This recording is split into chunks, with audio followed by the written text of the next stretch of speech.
selamat jumpa, selamat jalan. Itulah artinya kalau Horas kalau sama kita Batak. Orang Bataknya kan, Bang ya? Orang Batak. Campur. Oh iya. Kalau campur nanti biar tahu nanti karakter apa orang Batak itu ya. Jadi ini nama kampung Ambarita Huta Sialaga. Arti Ambarita itu Tarbarita, terkenal. Huta itu bahasa Bataknya Bang ya, satu perkampungan. Sialagan itulah marga raja yang ada di sini ya. Jadi yang memimpin kerajaan dulu adalah marga Sialagan. Inilah dia punya lokasi istana. Lokasi istana ini dikelilingi dengan tembok batu semua. Kalau dibilang itu namanya bahasa Bataknya Parit Mihuta atau tembok kampung ya. Hasilnya ini dulu abang kakak, di belakang tembok batu ini dulu ditanam dengan bambu semua. Itu benteng-benteng pertahanan. Karena zaman dahulu dari kampung yang lain ke kampung kita ini dulu selalu perang. Ya, dan itu sekalian penangkalan musuh seperti itu. Dan tradisi di kampung ini abang kakak, satu pintu masuk dan satu pintu keluar. Dan di dalam pintu masuk dan pintu keluar ada kita tadi sana itu ada simbol patung. Dulu dibilang namanya itu ulu balang. Ulu balang itu samalah seperti panglima atau penjaga. Tapi itu dulu tidak sembarangan orang, harus mempunyai ilmu yang sangat tinggi. Jadi kalau udah bisa masuk ke tempat ini dulu, itu udah bisa lah dianggap tamu raja, ya seperti itu. Jadi itu bang beda itu ada ulu balang, beda pangulu balang. Kalau pangulu balang itu patung yang ada mempunyai magic, itu yang diisi magic, ya. Itu ada bedanya. Kalau ulu balang itu manusia seperti kita, ya seperti itu. Oke, jadi inilah bang kakak yang dibilang namanya itu batu kursi, tempat musyawarah dan tempat memutuskan masalah-masalah. Tapi ini dipergunakan pada zaman dahulu kala, ya. Jadi kalau dulunya bila mana ada orang yang bersalah di kawasan ini, dia ditangkap dibawa ke sini, sebelum diadili, dia dulu dimasukkan dalam penjara, ya. Seperti inilah dulu penjaranya orang Batak. Nanti dapat hari yang ditentukan untuk memutuskan hukuman, si terdakwa yang kalah ke kursi yang paling kecil sini, ya. Tempat raja adalah tempat adik sekecil kita, ya. Nah, yang 5 kursi ini adalah tempat pengetua-pengetua kampung, pengetua-pengetua adat, ya. Yang di sini tempat abang kita ini ada tempat panglima raja, dan di sini ada tempat datuk dukun, dan di sini ada tempat saksi yang terdakwa, ya. Dan di belakang mereka semua itu itulah dibilang ulu balangnya atau panglima raja, ya. Dan ini khusus panglima raja yang tukang pancung, ya. Yang kecil itu? Ini yang tempat terdakwa, Bang. Ya, terdakwa. Dan di sininya khususnya dulunya yang duduk kalau mereka ada sidang, ya orang-orang petinggi yang duduk di sini selain yang terdakwa, ya. Jadi yang masyarakat yang untuk menyaksikan itu abang kakak di luar tempat ini, ya, di luar tempat ini. Dan dulunya abang kakak ada kesalahan-kesalahan yang tidak bisa diampuni dengan raja. Bila mana itu membunuh, memperkosa, terlebih mata-mata musuh. Raja buat hukumannya ini mesti hukum pancung, potong dia punya kepala. Di sini ya Pak ya? Enggak, nanti di sana, ya, Oh. sidang dulu. Itulah aturan dibuat dengan raja. Yang bisa diampuni adalah kesalahan-kesalahan kecil. Contohnya mencuri. Tapi apa nanti yang dia curi, dendanya bisa sampai berapa kali lipat. Supaya orang takut berbuat kejahatan atau kesalahannya. Nanti si raja tanya, dia punya saksi. Apa dia punya kesalahan? Bila mana dia itu mata-mata musuh, dia raja mata-mata musuh. Jadi kalau dia itu mata-mata musuh, dia punya hukuman mesti kita pancung, ya. Supaya masyarakat untuk menyaksikan nanti abang kakak supaya tahu ini apa ini hukuman si terdakwa ini. Tapi dulunya abang kakak kalau sudah berani berbuat kejahatan seperti itu, dia punya ilmu atau kebal-kebal itu sudah pasti ada. Karena orang Batak dulu yang diperkuat adalah ilmu, karena belum ada agama, ya. Tapi nanti untuk melemahkan atau menghilangkan ini kekebalan si terdakwa ini, nanti si raja perintahkan datuknya, lihat dulu hari apa hari kelamin dia, supaya dia punya kekebalannya itu abang kakak supaya bisa dihilangkan semua, ya. Dan seorang datuk ini mengambil dia punya buku. Kalau orang Batak bang namanya itu buku Pustahalak, ya. Kalau kita orang Jawa bilang ini mirip seperti buku primbon, buku mantra-mantra. Nanti itu si datuk berdoa minta petunjuk seperti patung yang ada di sana, ya, yang ada di situ. Seperti dulu posisi datuknya, ya. Tapi dulunya setiap mereka berdoa mesti ditaruh apa sesajen tempat dia punya persembahannya. Itu makanan-makanan jelas orang Batak dulu, ya. Baru nanti ini si datuk memintanya, tolong tunjukkan di mana kekuatan dan kelemahan ini terdakwa supaya dia punya kekebalannya supaya bisa saya hilangkan semua, ya. Nanti datunya ini nanti masuk ke rasukan, masuk sama itu roh, ya. Nanti datang petunjuk sama dia. Nanti sesudah udah tahu di mana ini dia punya kelemahan ini terdakwa ini, baru si terdakwanya nanti abang kakak barulah dibawa ke sana. Di sanalah nanti tempat eksekusi pemenggalannya. Dan sini tempat sidang untuk memutuskan apa dia punya kesalahannya, seperti itu.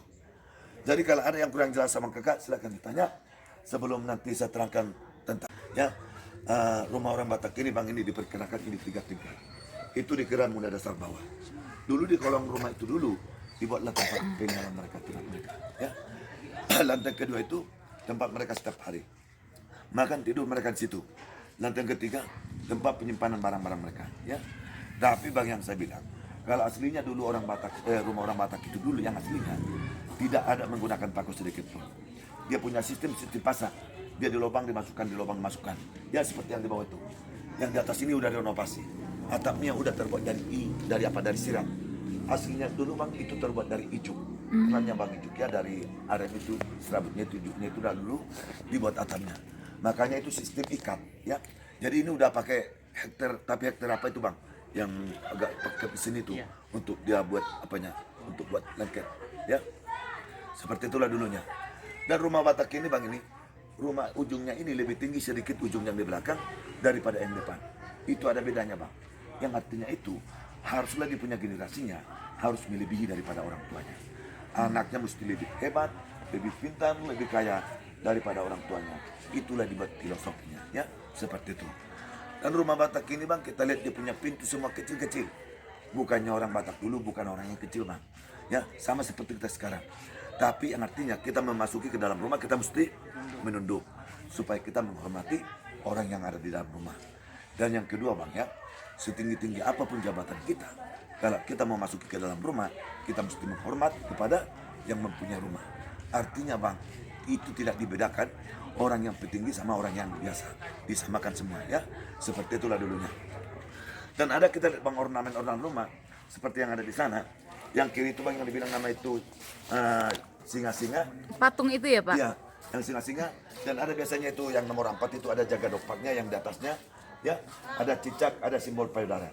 Kalau jaga dopat dengan singa-singa ini dulu abang kakak, inilah dibuat penangkal dia punya roroja. Karena ilmu orang Batak itu dulu sangat kuat. Ya, bisa dari tempat yang lain ke tempat kita, bisa ditransfer dia punya magic, bisa dikirim. Jadi mesti dibuat dia punya penangkal supaya roro yang dikirim tidak boleh masuk sama mereka. Itulah fungsinya jaga dopat dengan singa-singa ya. Jadi kalau cicak itu bang ya, kalau bahasa Batak dia bilang namanya itu boraspati. Ya boraspati. Cicak ini bisa hidup di rumah yang mewah, di rumah yang sederhana, di rumah yang paling sederhana.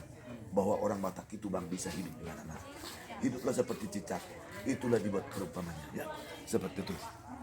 Jadi kalau simbol payudara itu bang ya, termasuk ini simbol orang yang dermawan, orang yang kaya, tapi mesti bisa membantu orang-orang yang lemah tanpa mengharapkan imbalan. Ibaratnya ibu menyusui anak tanpa mengharapkan imbalan ya.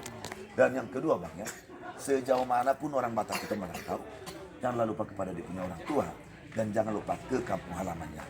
Itulah dia punya simbol payudara ya. Jadi yang aslinya bang, warna rumah orang Batak ini dulu adalah ada tiga warna, putih, merah, hitam ya. Yang putih itu melambangkan itu dunia atas, yang merah itu melambangkan itu dunia tengah tempat kita tinggal, yang hitam itu melambangkan itu dunia kegelapan yang sudah meninggal. Itulah lambang warna rumah tersebut. Jadi kalau ada mau bertanya tentang rumah bang, silakan bertanya. Ya. Ditanya adik dari keluarga itu apa sih asal katanya? Yang ku tahu ada beberapa. Itulah bulan 12 ya. Jadi kalau bulan itu bahasa Batak Sipaha ya, seperti itu. Jadi inilah tadi emang kakak yang saya bilang namanya itu buku pustalak ya, atau buku primbon. Ya ini buku obat-obatan, buku jimat-jimat lengkap dan lucu dengan tanggalannya, kalendernya ya.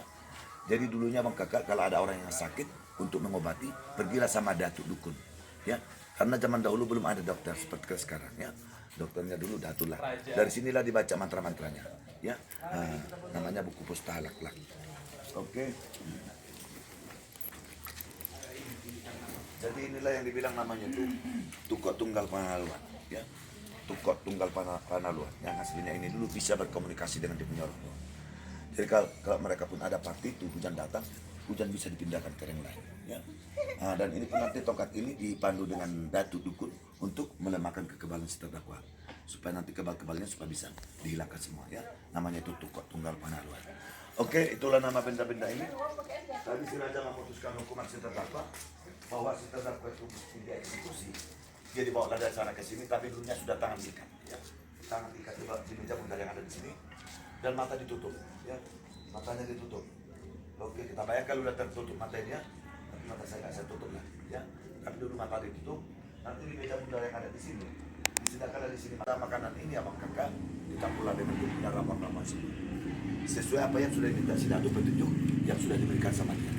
Dengan tujuan itu abang kakak untuk melemahkan kekebalan yang ada dalam tubuhnya, ya. Tapi nanti dia memakan makanan ini, dia langsung pakai mulut seperti ini, ya. Dia makan pakai mulut seperti ini. Karena dia ini udah dianggap seperti menangis, karena dia punya kesalahan, ya. Nanti sesudah siap dia memakan makanan ini, bila mana ada kan seperti saya ini, mesti dibuka dulu semua.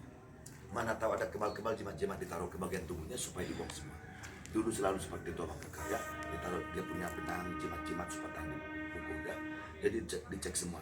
Nanti sesudah itu baru ini ditutuplah dengan kain ulos, diikat kuat-kuat dan kaki diikat dengan dia punya rotan. Jadi badan ini terikat semua, ya. Nanti dia diangkat ke batu periksa, ya.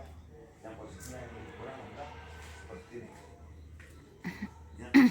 Posisinya lebih kurang adalah seperti ini, seperti ini, ya.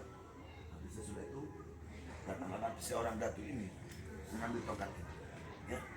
Diambil tongkat ini nanti dibaca mantra-mantra. Baca mantra-mantranya nanti ini, baca mantra, ya, sampai berapa kali keliling. Nanti sesudah itu baru tongkatnya ini dibukalah dari atas sampai ke bawah. Dia pukul kuat-kuat sampai dia menjerit.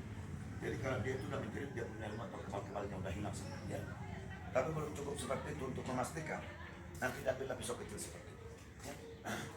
Lalu misalnya dia punya badan semua dari atas sampai ke bawah. Saya sampai mengeluarkan darah. Jadi kalau udah tubuhnya sudah bisa terbuka, ini si terdakwa ini sudah siap dieksekusi. Tapi sebelum dieksekusi, tubuh yang misalnya tadi ini disiram dengan air asam lagi, disiram dengan air asam lagi, dan dia pun menjerit dan semakin lemah, ya. Dan dengan tujuan disiksa seperti itu abang kakak untuk menunjukkan kepada semua dia punya masyarakatnya supaya jangan ada melakukan kejahatan yang seperti dia lakukan, supaya takut, supaya jerah, ya. Dan yang kedua, panglima-panglima raja lain pun takutlah mengganggu kerjanya di sini. Pembunuhannya sangat kejam, ya, seperti itu. Oke, nanti sesudah itu baru si terdakwa yang diangkatlah ke sini, ya. Diangkat ke sini dan di bawah lehernya ditaruhlah tempat penampungan di penyadaran. Dan posisinya lebih kurang adalah seperti ini, ya. Seperti ini, tapi dengan terikat semua, ya. Nanti di bawah lehernya ditaruhlah tempat penampungan di penyadaran. Baru datanglah panglima raja yang duduk tadi yang di sana, panglima raja khusus mengambil pedang yang besar seperti ini dan mengucapkan kepada semua dia punya masyarakat, oras, dan masyarakatnya mengingat dengan oras. Baru pedangnya ini baru dipenggalkan pedangnya, ya. Mesti sekali penggal, mesti pisahlah kepala dia punya mana, ya. Nanti darah dengan kepala dibawa ke meja bunda yang ada, ya. Dan badan itu nanti direndahkan ke batu periksa dan batu malam, ya. Baru nanti dia punya dagangan itu untuk mengambil hati dengan kaki. Inilah nanti yang dipotong-potong ke batu, dicampurlah dengan darah jantan, dikasih itu asam banyak-banyak dengan punya ramuan, ya. Inilah nanti abang kakak yang dipersembahkan sama panglima-panglima rajanya. Inilah dulu yang dimakan. Itulah yang dibilang dulunya orang Batak itu dulu makan orang. Seperti itulah dia punya historinya, ya.